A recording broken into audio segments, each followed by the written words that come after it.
Assalamu alaikum grade 5. I hope you all are fine. This is your maths class and today our topic is bar or column graphs. So what is a graph? A graph is a kind of drawing or diagram that show us data or information very clearly without using any words or figures. So here is a graph and graph is used to interpret or show data without using words or figures. Graph में हम क्या करते हैं, हम words नहीं लिखते जिस तरह ये लाइंस लिखी हुई है, ऐसे वर्ड्स नहीं लिखते बल्कि हम एक डायग्राम बनाते हैं और उसमें हम अपना डाटा शो करते हैं. So this is a type of bar graph. Why this is known as bar graph? Why? Because there are bars in this graph. ये बार नज़र आ रही है ना, 1 2 3 4. Bar graph help us compare data. They are also use called column graphs as they are usually drawn using vertical bars. हम bar graph को column graph भी कहते हैं क्योंकि इसमें ये कॉलम से बने होते हैं. They can also be drawn as horizontal bars. इसको हम हॉरिजॉन्टल भी बना सकते हैं और वर्टिकल भी. Okay, next is drawing and reading a bar graph. In bar graph numerical data is represented by rectangles और बार्स ऑफ यूनिफॉर्म विड्थ. अब ये जो बार्स और रेक्टेंगल बनते हैं इनकी जो विड्थ है वो इक्वल होनी चाहिए. ये नहीं है कि ये बड़ा हो, चौड़ाई में ज़्यादा हो या ये कम हो.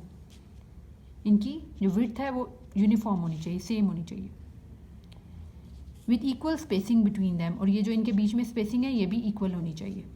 Each bar represent only one value of numerical data. अब ये जो डाटा दिया होता है इसकी ये एक बार जो है ये एक ही वैल्यू को रिप्रेजेंट करेगा. A suitable scale is chosen for the length और हाइट ऑफ ईच बार. अब इसकी लेंथ और हाइट के लिए हमने एक ख़ास स्केल चूज़ करना है. फॉर एग्जांपल अगर ये 1 इंचज़ विड्थ है तो ये सारी जो हैं 1 इंचज़ विड्थ में होनी चाहिए.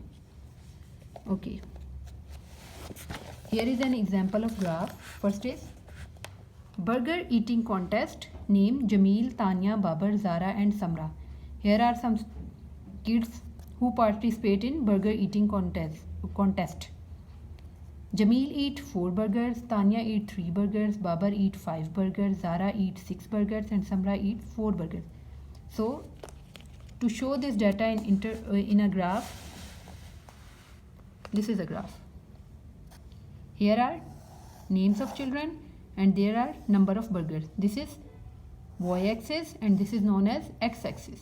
This is a vertical and this is horizontal. So Samra eat 4 burgers, Zara eat 6 burgers, Babar eat 5 burgers, Tanya eat 3 burgers and Jamil eat 4 burgers. So from the graph, information can be interpreted as following. Zara won the contest by eating 6 burger. Zara ने सबसे ज़्यादा burger खाए हैं. अब इस graph से हम ये इन्फॉर्मेशन ले सकते हैं. ज़ारा ने सबसे ज़्यादा बर्गर खाए हैं और उसने कॉन्टेस्ट जीत लिया है. Babar came second by eating 5 burger. Babar जो है वो सेकंड नंबर पे आया है, उसने 5 बर्गर्स खाए हैं. Tania ate the least number of burgers. Tania ने सबसे कम नंबर ऑफ बर्गर्स खाए हैं. And Jamil and Samra ate and equal number of burgers 3. ठीक है, sorry, Jamil and Samra ate 4 burgers which are equal in numbers. Okay. So first exercise is this. Exercise number 3, which is Kiran, Laila and Junaid watched TV for the hours given below. The same information is given in one of the graphs shown below. Tick the correct one. अब यहाँ पे किरण, लैला और जुनेद ने जो है वो TV देखा है और यहाँ पे कुछ इन्फॉर्मेशन दी हुई है. आपने जो करेक्ट होगी उसको आपने टिक कर देना. Kiran watch 3 hours of TV. So here Laila watch 3 hours of TV, Kiran watch 4 hours of TV and Junaid watch 3 hours of TV.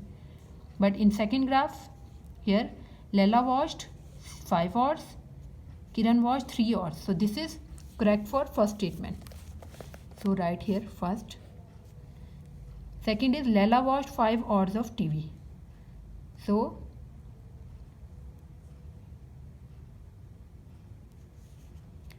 second is Laila watched 3 hours of TV, Kiran watched 4 hours of TV.